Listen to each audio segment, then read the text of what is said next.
Assalamualaikum warahmatullahi wabarakatuh. Nama saya Fatah Hamizan dengan NIM 23320111017. Di sini saya memenuhi tugas UTS, ujian tengah semester, mata kuliah Hukum dan Hak Asasi Manusia. Dosen pengampunya yaitu Ibu Eriska Ginalita. Oke, kita lanjut ke pembahasan. Pertama ada definisi HAM. Sebelum kita membahas perkembangan dan permasalahan HAM di Indonesia, kita harus tahu dulu apa itu HAM. Menurut Undang-Undang Nomor 39 Tahun 1999 Pasal 1, HAM adalah seperangkat hak yang melekat pada hakikat dan keberadaan manusia sebagai makhluk Tuhan yang Maha Esa. Hak ini adalah anugerah Tuhan yang wajib dihormati, dijunjung tinggi, dan dilindungi oleh negara, hukum pemerintahan, dan setiap orang. Dari definisi ini kita bisa lihat beberapa poin penting. Yang pertama, hak asasi manusia itu melekat pada manusia sejak lahir, bukan pemberian negara tapi anugerah dari Tuhan. Yang ketiga, perlindungannya jadi tanggung jawab semua pihak, terutama pemerintah dan hukum.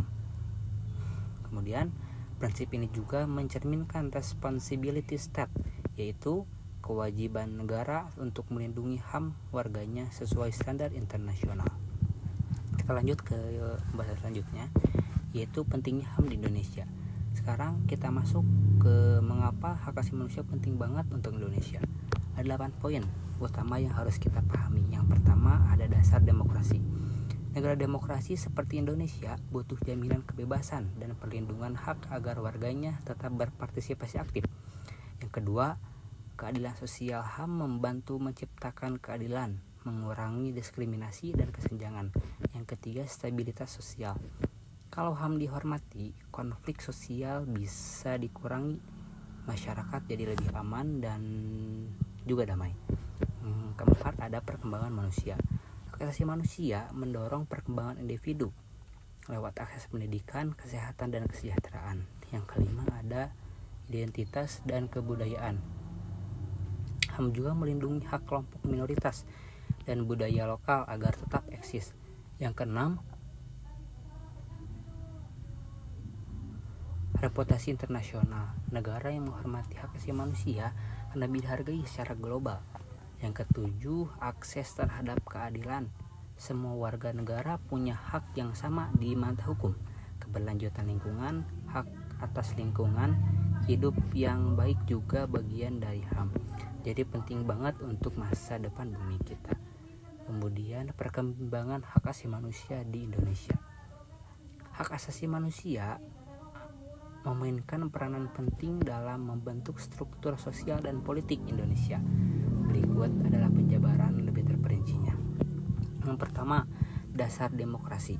Hak asasi manusia merupakan fondasi dari sistem demokrasi yang menjamin kebebasan berpendapat, berserikat, dan partisipasi warga negara.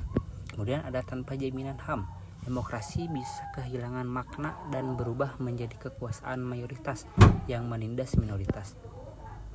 Kemudian ada yang kedua, keadilan sosial. Menjamin perlakuan yang setara bagi seluruh warga negara tanpa diskriminasi berdasarkan agama, ras, etnis, gender, atau status sosial. Selanjutnya ada mengurangi ketimpangan sosial dan menciptakan rasa keadilan di masyarakat. Yang ketiga, stabilitas sosial. HAM menciptakan rasa aman dan damai di masyarakat. Ketika hak-hak dapat dijamin, potensi konflik sosial bisa diminimalisir karena masyarakat merasa dilindungi dan dihargai. Yang keempat, pengembangan manusia. Hak atas pendidikan, kesehatan, pekerjaan, dan kehidupan layak membuka ruang bagi pengembangan potensi individu, membantu mewujudkan masyarakat yang produktif dan berdaya saing. Yang kelima, identitas dan kebudayaan. Menghormati dan melindungi budaya lokal serta hak-hak kelompok minoritas seperti masyarakat adat. Kemudian mendorong keberagaman sebagai kekuatan bangsa. Yang keenam, reputasi internasional. Negara yang menjunjung HAM akan lebih dihormati dan memiliki posisi tawar lebih baik dalam hubungan internasional. Kemudian mendukung kerjasama bilateral dan multilateral dalam berbagai bidang. Yang ketujuh, akses terhadap keadilan. Setiap individu berhak mendapatkan perlindungan hukum dan peradilan yang adil. HAM memastikan bahwa hukum tidak hanya berpihak pada kelompok tertentu. Yang kedelapan ada keberlanjutan lingkungan. HAM juga meliputi hak atas lingkungan hidup yang sehat dan berkelanjutan. Kemudian menjaga keseimbangan antara pembangunan dan kelestarian sumber daya alam. Yang selanjutnya, apa sih solusi konkret yang bisa kita lakukan? Yang pertama, pendidikan dan kesadaran, integrasi HAM ke kurikulum sekolah sejak dini supaya masyarakat lebih paham. Yang kedua, penguatan lembaga.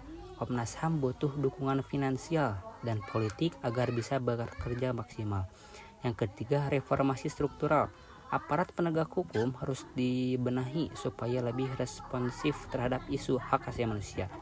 Yang keempat, reformasi hukum. Undang-undang HAM perlu diperbarui agar sesuai dengan standar internasional dan kondisi aktual. Yang kelima, peningkatan akuntabilitas. Penegakan hukum yang tegas dan adil bagi pelanggar HAM dengan proses yang transparan. Kemudian ada dialog dan mediasi. Perlu forum komunikasi antara pemerintah, masyarakat sipil, dan kelompok minoritas. Yang ketujuh ada monitoring dan evaluasi sistem pemantauan yang efektif disertai pelaporan tahunan yang transparan. Dukungan internasional, bekerjasama global, dan tekanan diplomatik bisa mendorong peningkatan perlindungan HAM di Indonesia. Oke, kita masuk ke kesimpulan. Jadi kesimpulannya, penegakan HAM di Indonesia memang bukan hal yang mudah, tapi itu sangat penting untuk membangun masyarakat yang adil, inklusif, dan demokratis. Kita sudah punya dasar hukum dan kesadaran masyarakat juga makin baik, tapi masih ada tantangan besar seperti pelanggaran HAM, lemahnya lembaga, dan hambatan struktural. Dengan pendidikan reformasi hukum, dukungan internasional, dan kolaborasi semua pihak, kita bisa mewujudkan penegakan HAM yang lebih efektif dan berkelanjutan di Indonesia. Yang pertama ada definisi HAM. Sebelum kita membahas perkembangan dan permasalahan HAM di Indonesia, kita harus tahu dulu apa itu HAM. Menurut Undang-Undang Nomor 39 Tahun 1999 Pasal 1, HAM adalah seperangkat hak yang melekat pada hakikat dan keberadaan manusia sebagai makhluk Tuhan yang Maha Esa. Hak ini adalah anugerah Tuhan yang wajib dihormati, dijunjung tinggi, dan dilindungi oleh negara, hukum pemerintahan, dan setiap orang. Dari definisi ini kita bisa lihat beberapa poin penting. Yang pertama, hak asasi manusia itu melekat pada manusia sejak lahir, bukan pemberian negara tapi anugerah dari Tuhan. Yang ketiga, perlindungannya jadi tanggung jawab semua pihak, terutama pemerintah dan hukum. Kemudian, prinsip ini juga mencerminkan responsibility state, yaitu kewajiban negara untuk melindungi HAM warganya sesuai standar internasional. Kita lanjut ke pembahasan selanjutnya, yaitu pentingnya HAM di Indonesia. Sekarang kita masuk ke mengapa hak asasi manusia penting banget untuk Indonesia. Ada 8 poin utama yang harus kita pahami. Yang pertama ada dasar demokrasi. Negara demokrasi seperti Indonesia butuh jaminan kebebasan dan perlindungan hak agar warganya tetap berpartisipasi aktif. Yang kedua, keadilan sosial. HAM membantu menciptakan keadilan, mengurangi diskriminasi dan kesenjangan. Yang ketiga, stabilitas sosial. Kalau HAM dihormati, konflik sosial bisa dikurangi, masyarakat jadi lebih aman dan juga damai. Keempat, ada perkembangan manusia.